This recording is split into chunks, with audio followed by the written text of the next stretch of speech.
우리가 일주일에 한 번 하나님 앞에 예배드리는 이 시간이 참 귀한 시간이죠.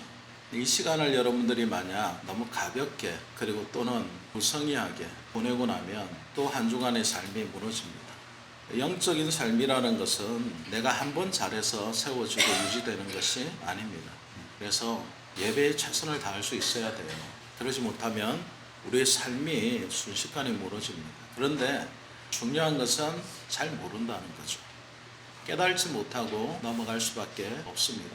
그래서 여러분들 삶 속에서 은혜를, 하나님의 은총을 기대를 한다면 우리가 먼저 예배에 집중할 수 있어야 됩니다. 최선을 다해서 예배 드릴 수 있어야 합니다. 건성건성 무의미하게 무성의하게 예배를 드리다 보면 여러분의 영적인 상태가 무너지는 것을 여러분들도 모르고 살아갈 수밖에 없고 결국은 나중에 하나님이 원하시는 방향이 아닌 곳으로 걸어가다 크게 넘어지는 일이 생기게 됩니다. 그런 일들을 저는 너무 많이 봤어요. 그래서 우리 성도들은 그런 삶을 살지 않았으면 좋겠습니다.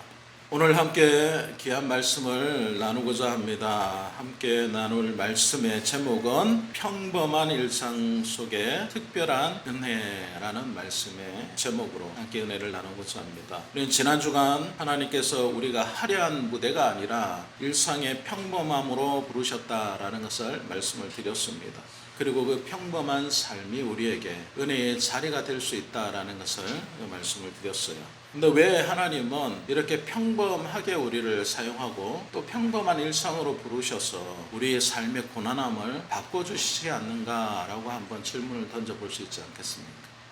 하나님, 좀 번듯하게 살고 싶어요 라는 마음이 있지 않습니까? 우리는 예수님을 믿으면 내심 기대하는 바가 있어요. 뭔가 좀 잘 될 것 같고 뭔가 좀 잘 풀려야 될 것 같고 뭔가 내가 생각하는 것보다 훨씬 더 좋은 삶의 환경이 나에게 주어져야 될 거야 라는 기대감이 있다는 것이죠. 그래서 우리는 예수 믿고 나서 아주 드라마틱한 인생 역전을 꿈꿀 때가 많습니다. 왜냐하면 내 삶이 너무 각박하기 때문에 그래요. 사는 게 그런데 쉽지 않죠. 내가 내 생각하는 만큼 잘 살아지면 참 좋겠는데 그런 인생 역전들은 잘 일어나지 않습니다. 예수 믿는다고 해도요, 기도해도 여전히 몸이 아프고 여전히 재정은 넉넉하지 못하고 성격적인 불안도 여전히 고쳐지지 않은 상태에서 살아갈 때가 많다라는 것입니다. 매일 똑같은 직장, 매일 똑같은 집안일, 그리고 변하지 않는 배우자와 자녀들, 우리는 매일 이런 현실 속에서 낙심하거나 낙담할 때가 많이 있음을 고백합니다. 그리고 우리는 이렇게 하나님 앞에 묻지요. 하나님, 내 삶의 은혜가 너무 없습니다. 왜 나는 이렇게 평범하고 초라하게 살아야 합니까? 좀 때깔나게 살았으면 좋겠습니다 라고 이렇게 말합니다. 근데 쉽지 않죠. 우리는 흔히 은혜를 상황의 변화라고 이렇게 생각을 합니다. 문제가 다 사라지면 하나님의 은혜가 나에게 임했다라고 생각한다라는 거죠. 그런데 오늘 성경 말씀을 보면 바울 사도는 그렇지 않다라는 것을 자신의 현실적인 삶으로 우리에게 가르쳐주고 있습니다. 바울은 우리가 알고 있듯이 위대한 사도 아닙니까? 신약 성경의 거의 절반을 그가 기록한 사람 아닙니까? 그런데 오늘 바울 사도가 고백하기를 지독한 가시를 자신도 안고 지금 살아가고 있다라고 고백하고 있어요. 그리고 하나님 앞에 내가 기도했는데 하나님께서 내가 그 가시를 빼어주겠다라고 말하지 않고 내 은혜가 내게 족하다라고 응답하셨다라고 기록하고 있습니다. 우리는 이런 상황이 바뀌지 않은 것을 은혜다 생각하지 않을 때가 많습니다. 상황이 바뀌어야만 하나님의 은혜가 나에게 임했다라고 생각하는 거죠. 그런 생각에 비춰보면 바울은 지금 은혜를 받은 사람입니까? 받지 못한 사람입니까? 아마 은혜를 받지 못한 사람이라고 말할 수 있을 것입니다. 그런데 오늘 바울 사도는 너무나도 담대하게 그의 삶에 있어서의 가시가 그에게 은혜가 된다라고 지금 고백하고 있는 말씀을 기록하고 있습니다. 오늘 7절 말씀에 보면 이 가시에 대해서 바울 사도가 이야기하는데 내 육체의 가시 곧 사탄의 사자를 주셨으니 라고 이렇게 말하고 있습니다.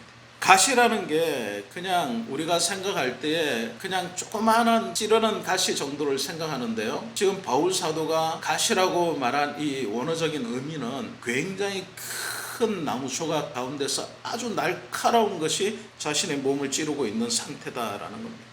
아주 날카로운 파편이다라는 거예요. 그래서 그것이 자신을 찌르면 살이 찢어지듯이 아프고 몸이 꿰뚫어지듯이 극심한 고통을 수반하게 되는 것을 가시다라는 거예요. 그냥 손가락 끝 정도 찌르는, 그리고 조그만하게 박혀있는 그 정도의 가시가 아니다라는 거예요. 학자들은 이것을 눈병이다, 그 다음에 간질일 수도 있다, 또는 아주 극심한 편두통일 수도 있다라고 이렇게 해석을 합니다. 그렇지만 성경은 구체적으로 그게 뭐다라고 이야기하고 있지는 않아요. 네, 그 가시가 바울 사도에게는 너무나도 극심한 고통이 있었던 것 같아요. 그래서 그가 한 번도 아니고 3번씩이나 하나님 이 가시 좀 없애주세요 라고 기도했다는 겁니다. 아니, 바울이 그렇게 죽음의 고비를 수십 차례나 넘겼던 그 사람이 자신에게 있는 가시가 너무 고통스러워서 하나님 앞에 3번씩이나 기도했다라는 것은 이것이 정말 그에게 큰 어려움이었고 힘듦이었다라는 것을 우리가 이해할 수 있게 된다는 것이죠. 7절 말씀을 보면 더 이제 구체적으로 이 가시에 대하여서 이야기하는데, 바울은 이 가시를 사탄의 사자다라고 부르기도 하지만 동시에 하나님께서 허락하신 도구다라고 이렇게 표현을 합니다. 그리고 그 목적을 자만하지 않게 하기 위해서라고 이렇게 이야기합니다. 바울 사도는 우리가 알고 있듯이 아주 놀라운 경험을 한 사람이기도 하고, 그리고 학적으로도, 그리고 예수를 믿는 믿음으로도 그를 따를 사람이 없을 정도였습니다. 건강하고 부유하고 만약에 외모까지도 출중하였다면 이 바울 사도는 정말 다른 사람 앞에서 교만이 하늘을 찌르듯 한 사람이었을 수도 있을 것입니다. 그런데 바울 사도에게 그 자신의 이 교만으로 자기 자신이 무너지지 않게 하기 위하여서 하나님께서 고통이라는 이 브레이크를 걸어 놓으셨다라고 그는 스스로 고백하고 있다라는 것입니다. 그렇게 생각하면, 아니 목사님, 그러면 우리에게 주어지는 아픔이나 고통이나 삶의 애한들은 다 하나님이 나에게 브레이크를 걸어 놓으신 건가요? 하나님 나를 고통 가운데서 하나님 앞에 붙들어 두시려고 그런 겁니까? 라고 질문을 던질 수 있습니다. 그러나 모든 고통이 그렇다라고 이렇게 성경은 말하지 않습니다. 모든 고난이 그런 결과를 가져오는 것은 아니죠. 그렇지만 고난이라는 것이 죄의 결과일 수도 있고요, 타락한 세계의 구조 속에서 우리가 아픔을 겪는 것일 수도 있고, 또 사탄의 실제적인 공격일 수도 있습니다. 근데 중요한 것은 이 고통과 고난을 하나님께서 왜 우리에게 허락하셨는가라는 질문이 우리 가운데 있어야 한다는 거죠. 내 뜻대로 되지 않는 세상을 우리는 살아갈 때가 많습니다. 그렇죠? 내 마음대로 내 뜻대로 되면 얼마나 좋겠어요.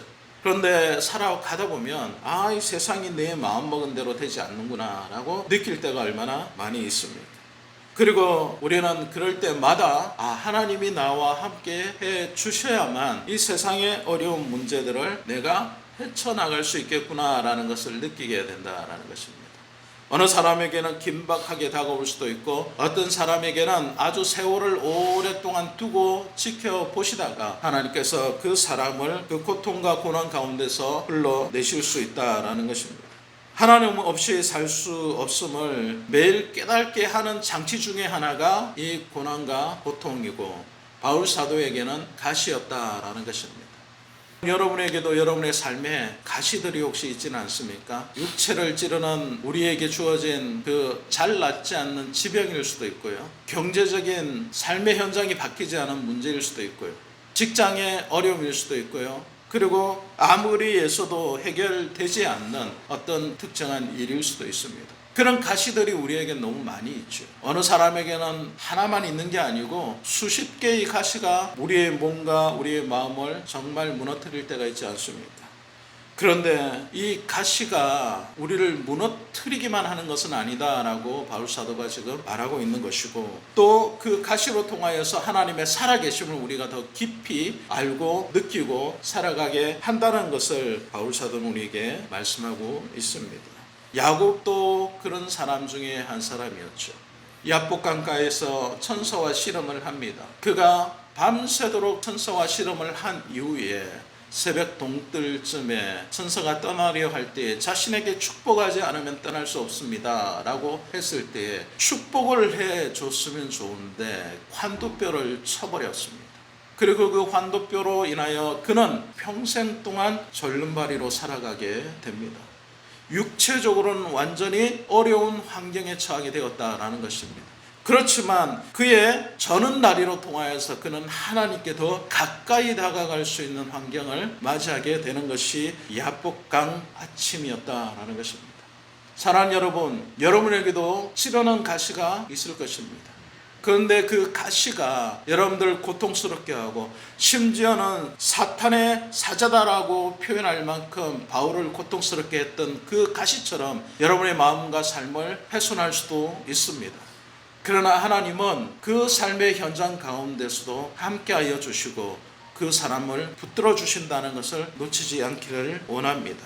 제거되지 않는 가시는요, 저주가 아니라 우리를 하나님 곁에 묶어 두시려는 하나님의 은혜일 수 있다는 것을 우리가 깨달아야 합니다. 그 가시가 무조건 나쁘다, 무조건 없어졌으면 좋겠다, 이 어려움과 이 환경이 무조건 다 해결되었으면 좋겠다라고 생각하는 것이 우리 마음이라면 하나님은 그렇게 생각하지 않고 계실 수 있다라는 것입니다.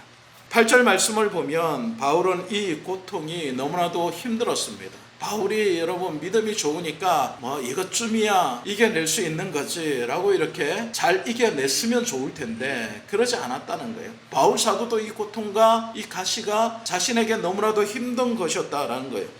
그도 우리와 똑같은 사람이었기에 아팠고 벗어나고 싶었던 마음이 분명히 있었다는 것입니다. 그래서 8절 말씀에 보면 이렇게 고백하죠. 이것이 내게서 떠나가게 하기 위하여 내가 3번 주께 간구하였더니 라는 말씀이 있습니다.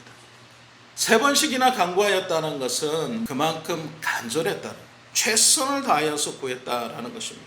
겟세마네에서 예수님께서 그가 마지막으로 기도하실 때에 예수님도 제자들을 깨우시며 하나님 앞으로 나가서 기도하는 그 숫자가 사실은 그만큼 간절했다라는 것을 보여주는 것 아닙니까? 3번만 구했다라는 것이 아니라 아마 더 끝까지 그의 평생 동안 하나님 앞에 기도했을지도 모릅니다. 그런데 하나님은 이 간절함을 그냥 어떻게 표현하고 계시냐면 내 은혜가 내게 족하다라고 말씀하고 있다는 것입니다. 이 얼마나 무책임한 말씀입니까? 아니 이렇게 간절하게 기도했으면 하나님 내가 이렇게 어렵고 힘든 상황 속에서 내 삶이 바뀌기를, 내 어려움과 고통이 해결되기를, 내 고난이 지나가기를 이렇게 기도했으면 하나님 뭔가 조금이라도 변화가 있어야 되는 거 아닙니까? 그렇게 해주셔야 맞는 것 아닙니까? 라고 우리는 하소연할 수 있습니다. 우리가 기대하는 응답은 그래 내가 너 고쳐줄게, 너 상황을 변화시켜줄게, 그 고난 가운데서 내가 건져줄게 라고 이렇게 말씀하시기를 기대한다라는 것입니다. 그런데 하나님께서 우리에게 오셔서 안 돼, 내 은혜가 내게 족한 거야. 여기서 이 말씀을 우리가 들을 때에는 이해할 수 없는 하나님을 만나게 되죠. 하나님, 내 삶이, 내 인생이 다른 사람들 보면 너무 잘 되고 너무 잘 풀리고 너무 잘 해결되고 고난도 고통도 즐거움만 있는 것 같은데 왜 내 삶은 이렇게 어렵습니까? 내 삶이 이렇게 힘들게 그냥 지나가는 게 맞습니까? 라고 말씀하실 때 하나님 나에게 오셔서 내 은혜가 네게 족하해, 그 족함으로 살아야 돼 라고 말씀하시면은 우리는 어떤 마음이 듭니까? 정말 족하다는 마음이 든가요? 불만이 더 많이 생기지 않습니까? 아니 이게 족하다니요. 이렇게 말씀하시면 너무 무책임합니다. 조금이라도 해결돼야죠. 그렇게 해주시는 게 하나님 내가 기도하는 목적인데 하나님 왜 내 기도에 응답하지 않습니까? 라고 우리는 하소연할 수 있지 않습니까? 그런데 성경에 이 족하다는 의미를 살펴보면 왜 하나님이 이 응답을 하셨는지를 우리가 깨닫게 되는데요. 이 원어적인 의미로는 이 족하다라는 것이 어떠한 압력도 견뎌낼 만큼 완전히 충분하다라는 뜻을 가지고 있습니다. 어떠한 압력도 견뎌낼 만큼 충분하게 완전하다라는 거예요. 마치 거대한 댐이 있는데 그 댐 안에 물이 가득 차 있습니다. 그런데 댐의 압력이 얼마나 어마어마하게 주어지겠어요. 물이 아무리 가득 차도 댐이 견딜 수 있는 힘만 있으면 그 물은 댐 안에 갇혀 있는 겁니다. 여러분이 고통이 어마어마하게 주어져도 그 고통을 견딜 수 있는, 그 압력을 견딜 수 있는 힘만 나에게 있다면 그 고통은 나에게 아무런 문제가 되지 않는다는 거예요. 필요에 따라 더 유용하게 쓰일 수 있게 된다는 것입니다. 만약에 고통의 압력이 100이라면 그 고통의 압력을 이길 수 있는 은혜가 1000이 되면 그 고통은 나에게 고통스럽지 않은 고통이 될 수 있다는 거예요. 내 은혜가 내게 족하다라는 것은 내게 고통이 없어질 거야 라고 말씀하시는 것이 아니라 네 고통이 네가 견딜 수 있는 은혜가 충분히 될 거야 라는 말씀입니다. 그러면 이 고통이 왜 그에게 충분하다, 견딜 수 있는 힘이 될까? 이것은 하나님이 그와 함께 하시기 때문에 그렇다라는 것입니다. 내가 견딜 수 있는 게 나의 의지와 나의 노력과 경험으로 견뎌내는 것이 아니라 내 고통이 아무리 커도 하나님만 함께 계시다면 그 고통과 고난을 넘어갈 수 있게 된다라는 것을 하나님이 약속하시는 말씀이라는 거예요. 네가 고통스럽지, 네가 정말 힘들지, 네가 이 고통과 고난을 벗어나고 싶지, 그렇지만 너 혼자 그냥 그 고통과 고난을 걸어가도록 방치하지 않을게 라는 하나님의 약속이라는 겁니다. 하나님이 함께 해주시겠다라는 것이 은혜다라는 겁니다. 이 은혜가 여러분 가운데 있기를 원합니다. 우리는 우리 가운데 자꾸 이 가시가 있으면 하나님께 뽑아달라고 기도하지 않습니다. 그리고 기도의 응답을 뭐라고 생각합니까? 그 가시가 시원하게 뽑혀버리는 게 기도의 응답이라고 생각합니다. 근데 하나님은 그렇게 말씀하지 않습니다. 네 가시가 그 몸에 박혀 있어도 그 가시를 견딜 수 있는 힘만 있으면 그게 너에게 은혜가 된다라고 말씀하시는 것입니다. 우리는 자꾸 은혜를 가시를 뽑는 집게라고 생각해요. 기도하면 이 기도가 속 시원하게 우리 가시를 쏙 뽑아줄 거야 라고 생각한다라는 것입니다. 근데 그렇지 않습니다. 하나님의 방법은 그렇지 않아요. 하나님의 방법은 너무나도 많아요. 그 중에 하나가 그 가시를 견딜 수 있는 힘을 주시는 것이다 라는 것입니다. 사랑하는 여러분, 여러분의 삶이 여전히 문제가 있고 여러분의 삶이 여전히 바뀌지 않고 여러분의 문제가 여러분의 노력과 애씀에도 불구하고 그 상태를 유지하고 있다면 하나님은 이미 여러분에게 그 상황을 이길 수 있는 힘을 주고 계신 것일 수도 있다라는 것입니다. 내가 인식하지 못할 뿐, 내가 깨달지 못할 뿐, 내 가시의 고통을 덮고도 남을 만한 은혜가 나에게 있음을 우리가 깨달아야 한다라는 것입니다. 그것이 하나님의 주시는 은혜다라는 거예요. 그리고 오늘 9절 하반절 말씀을 보면 이제 이 은혜의 작동 원리에 대해서 우리에게 설명하시는데요. 세상의 논리는 어떻습니까? 세상의 논리는 스펙을 쌓고 약점을 감추고 무조건 강해져야만 살아남는 거예요. 그렇죠. 내가 약한 모습을 보이면 어때요? 나를 막 물고 뜯으려고 하는 주변에 수많은 원수들이 있다는 거죠. 그래서 무조건 강해야 살아남는다라고 말합니다. 그런데 성경적인 원리는 뭐라고 말씀하시냐면 9절 하반절에 이는 내 능력이 약한 데서 온전하여 짐이라 라고 말씀합니다. 하나님의 나라는요, 하나님의 능력은요, 우리가 힘이 빠졌을 때 드러나는 거예요. 우리의 한계가 드러난 자리에 하나님께서 가장 완벽하게 하나님의 은혜를 작동시킨다라는 겁니다. 여러분, 컵에 물이 가득 차 있으면 어때요? 더 담을 수 있습니까? 없습니까? 없죠. 그러나 컵이 비어 있으면 그곳에 물을 가득 담는 것은 그렇게 큰 어려운 것이 아니다라는 거예요. 나의 연약함이라는 것은 하나님의 은혜를 담을 수 있는 충분한 그릇이다라는 거예요. 내 자아가 살아 있어서 나는 무조건 할 수 있어. 내 인생 주인은 나야. 내가 모든 걸 다 해낼 수 있어. 나는 이것을 넘어갈 수 있어. 라고 외치는 것이 세상의 방법이라고 한다면 하나님의 방법은 나의 연약함을 하나님 도와주십시오. 나는 비어 있습니다. 나의 이 비어 있는 곳을 하나님의 은혜로 채워 주십시오라고 고백하는 것이 하나님의 방법이다라는 것입니다. 나의 생각과 나의 방법과 나의 계획과 내가 하고자 하는 열정과 노력과 우리가 하고자 하는 모든 뜻들이 내 손에 달려 있는 것 같지만 예수 믿는 사람은 이것이 내 것이 아닙니다. 하나님의 것입니다. 하나님이 채워주셔야만 할 수 있습니다 라고 고백할 수 있는 것이 이것이 예수 믿는 사람의 온전한 태도다라고 성경은 가르치고 있습니다. 바울 사도는 이제 그의 태도가 완전히 바뀌게 되었어요. 처음에는 하나님 이 가시를 뽑아주세요 라고 3번씩이나 간절히 기도했습니다. 그런데 변하지 않았어요. 상황이 바뀌지 않았어요. 그런데 그 바뀌지 않은 상황 가운데서 바울 사도가 깨달은 게 있어요. 9절 말씀의 하반절 보면 이렇게 그는 고백합니다. 그러므로 도리어 크게 기뻐함으로 나의 여러 약한 것들에 대하여 자랑하니리. 이는 그리스도의 능력이 내게 머물게 하려 함이라. 더 크게 기뻐할 수 있게 된 원인이 있는데 그것은 나의 약함을 자랑하여서 그리스도의 능력이 내게 어떻게 한다고요? 머물게 하려 합니다 라는 거예요. 머물게 한다라는 뜻이 있어요. 이것은요 원어적인 의미로는 장막을 치다라는 거예요. 머물다라는 것은 장막을 이렇게 치는 거예요. 구약의 출애굽 때 이스라엘 백성들이 광야로 나갔을 때 뭘 쳤을까요? 그들이 살기 위해서 텐트를 쳤죠. 그 장막을 쳐야 뜨거운 태양을 그리고 차가운 공기를 막을 수 있는 겁니다. 장막을 치다라는 것은 그 안이 안정되고 보호받는 장소를 말한다는 거예요. 구약시대 때 백성들은 하나님의 성막을 지었지 않습니까? 그 모습을 깨달으면 된다는 거예요. 하나님의 성막 안에는 하나님의 임재가 있는 장소였습니다.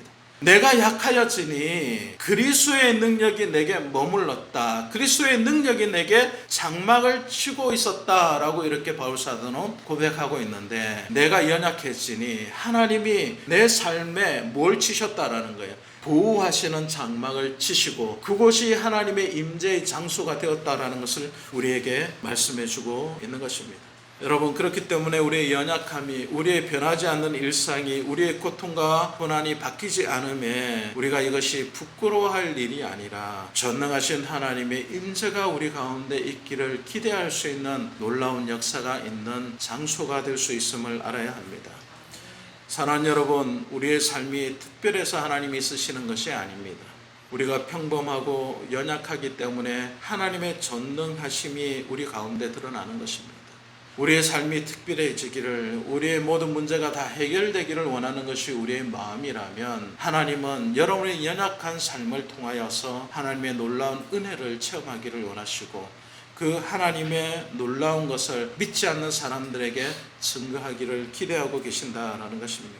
이사야 40장 29절 말씀에 보면 피곤한 자에게는 능력을 주시며 무능한 자에게는 힘을 더하시나니 라는 말씀이 있습니다. 하나님은 유능한 자에게 힘을 더하시는 것이 아니라 무능한 자에게 하나님의 힘을 더하신다라고 하나님께서 우리에게 약속의 말씀을 주셨다는 것입니다. 사랑하는 여러분, 우리 일상의 평범함이 변하지 않는다고 해서 낙심하지 마십시오. 여러분의 삶이 너무 무난하고 특별하지 않다라고 하여서 여러분 스스로를 너무 작게 생각하지 마시기를 바랍니다. 그 연약함이, 그 약함이, 여러분의 고통이, 여러분의 고난이 바뀌지 않고 그대로 있음이 오히려 하나님이 거하시는 성소가 될 수 있음을 깨닫기를 원합니다. 우리가 평범한 삶을 산다는 것이요, 여전히 해결되지 않은 가시를 안고 산다는 것이 우리가 생각할 때는 무능한 것처럼 보이지만 그 무능한 가운데 하나님께서 임재하십니다. 그리고 그것이 하나님의 은혜의 장소가 된다라는 거예요. 여러분, 예수 그리스도의 십자가를 한번 생각해 보세요. 예수 그리스도가 십자가에 달리셨을 때 예수 그리스도는 참으로 무능하게 보이셨어요. 아무것도 할 수 없는 분처럼 보였습니다. 그러나 그 무능하게 보이는 그 모습을 통하여서 우리가 구원을 받을 수 있었습니다. 만약에 예수님께서 자신의 힘과 자신의 혈기로 그 십자가를 내려오셨다면 우리의 구원은 없는 겁니다. 여러분의 삶이 여러분의 힘과 여러분의 능력으로 다 넘어가 버리면 하나님의 은혜는 존재할 수 없습니다. 하나님의 성소는 여러분의 삶의 장소에 없는 거예요. 하나님 오늘도 우리의 평범한 일상을 통하여서 일하십니다. 화려한 간증이나 기적 같은 치유가 우리 가운데 없어도 여러분 괜찮습니다. 오늘 하루가 우리에게 주어진 하나님의 은혜가 머물 수 있는 장소가 되기를 원합니다. 그래야만 우리가 살아갈 수 있는 거예요. 우리는 항상 특별함을 추구하지만 하나님은 우리의 일상의 평범한 가운데서, 우리의 고난의 현장 가운데서 우리를 변화시키기를 원하십니다. 그리고 그 은혜를 통하여 하나님과 더 친밀하게 교제하시기를 지금도 기대하고 계시다는 것입니다. 그 하나님의 임재에, 그 하나님의 부르심에 응답할 수 있는 저와 여러분 될 수 있기를 주님의 이름으로 간절히 축원드립니다.